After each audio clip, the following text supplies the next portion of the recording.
A glass tower in New York houses one of the most powerful financial forces on Earth, an organization with $10.6 trillion under its command. That's not just a number. It's more than half of America's GDP, more than the economies of Japan, Germany, and India combined. Yet most people walk past its headquarters every day with no idea that their pensions, mortgages, and even grocery bills are quietly tied to this one company, BlackRock. Whispers about BlackRock circulate everywhere, some calling it a financial overlord, others dismissing it as a boring money manager. But the truth isn't just found in boardrooms or on balance sheets. It's hiding in plain sight, woven into the very fabric of everyday life. Whether you're filling up your car, swiping your debit card, or even buying sneakers, chances are you're brushing against BlackRock's shadow. But here's the unsettling part: it's not really their money. BlackRock manages funds for pensioners, universities, insurers, and governments. They claim to simply manage investments passively. That word, passive, has become their greatest shield, their legal loophole, and their mask of innocence. But how passive can an entity be when it holds stock in 95% of the Fortune 500 and its CEO, Larry Fink, sits at the table with world leaders? The architecture of their power rests on a simple but revolutionary invention: the index fund. Instead of betting big on a few companies, these funds bet small on nearly everything. On the surface, it seems safe, even boring. But when trillions flow through this system, something extraordinary happens. BlackRock becomes what's called a universal owner. They don't just own shares in one airline, they own all of them. Not just one sportswear giant, almost all of them.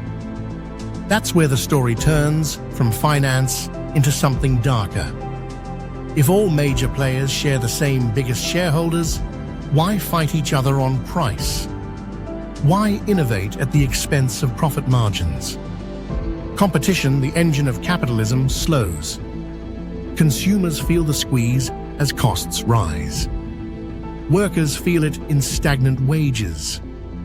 And the cycle quietly reinforces itself, benefiting those at the top while leaving everyone else behind. This influence doesn't just stop with markets. BlackRock has embedded itself into politics too. A revolving door connects its offices with central banks, the US Treasury, the IMF, and even the World Economic Forum. Former government officials find lucrative positions at BlackRock, while BlackRock alumni step into policy-making roles. It's an ongoing dance of money and power, one that ensures oversight never gets too close. In 2008, when the financial world nearly collapsed, BlackRock wasn't just a survivor, it became a trusted fixer. Governments turned to them to untangle toxic assets and stabilize economies. That trust cemented their reputation as indispensable. But with influence comes risk. Regulators once considered labeling them too big to fail, but intense lobbying, millions spent in Washington, and even ad campaigns in the DC metro helped them dodge tighter rules. They remain free to call themselves passive and regulate themselves, a privilege that would be laughable if it weren't so real. Dig deeper, and the picture grows stranger. BlackRock, Vanguard, and State Street, the so-called Big Three, own huge stakes in nearly every major company. But they also own pieces of each other. It's a circular web where financial firms hold shares in competitors, partners, and themselves. This creates an ecosystem where money endlessly loops inward, consolidating power without ever breaking the surface for the rest of society. So the real question isn't whether BlackRock owns everything. They don't. The question is whether they control everything that matters. In corporate boardrooms, their votes carry immense weight. In shareholder meetings, they almost always side with management, reinforcing systems that prioritize short-term profit over long-term well-being. It's not about micromanaging every decision. It's about shaping the rules of the game. And the consequences are everywhere. Workers see little to no wage growth, while executive pay skyrockets. Small businesses find themselves squeezed by giant corporations that no longer compete in the old sense of the word. Consumers wonder why prices never seem to fall. The answer is buried in a structure that rewards consolidation over innovation, passivity over progress. Even more chilling is the silence. Unlike tech giants or big oil companies that draw public outrage, asset managers operate behind the curtain. Their power is invisible, diffuse, and technical, exactly the kind of power least likely to face public resistance. And yet it shapes the food you eat, the clothes you wear, the job you work, and the rent you pay. Does this mean we're living in a financial oligarchy disguised as a free market? The evidence suggests so. Decades ago, households directly owned most of the stock market.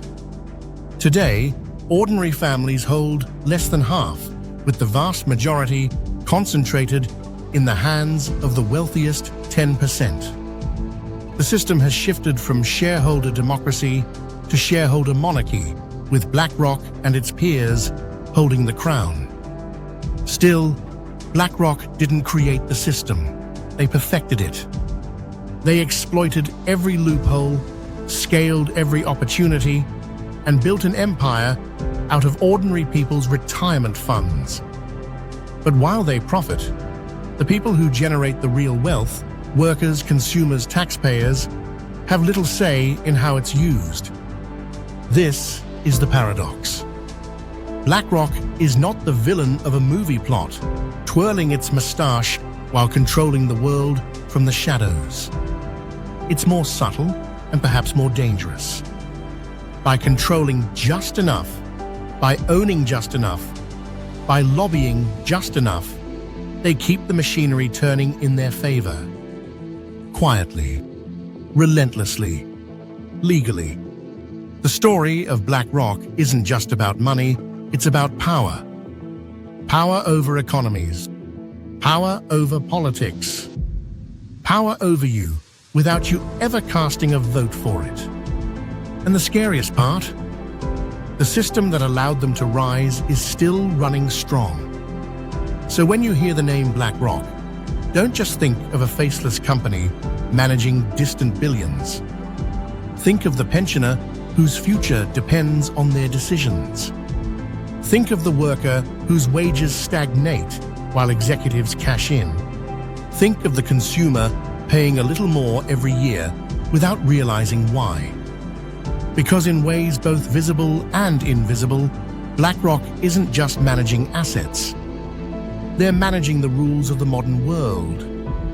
And as long as the loopholes remain, as long as the system rewards passivity, their influence will only grow. The real question is, who will hold them accountable before the balance tips too far to ever be corrected?